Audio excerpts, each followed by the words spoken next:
They were like, we're making multi-billion-dollar investments here. Nobody cares. Look, this is Excel. It's huge, right? Nowadays, if you build a pipeline, some of the recent controversies have been about like the Constitution pipeline, right? Who could object? Who could object to that, right? They all have names that are much more aware of the fact that they might get some attention.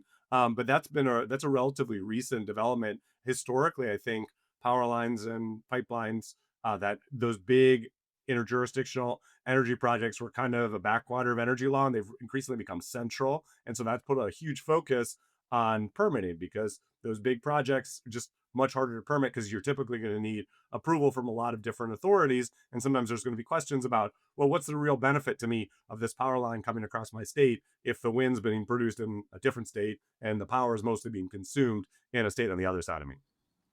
That's great. I think that's a really nice context, and I'll more sort of talk about it in a maybe in a complementary way. Um, I mean, the shift that James is just talking about is absolutely critical. Kind of the nature of the infrastructure that we're building for the energy sector has changed, and it's not like we weren't building pipelines before, but that's just become a much more important and acute issue.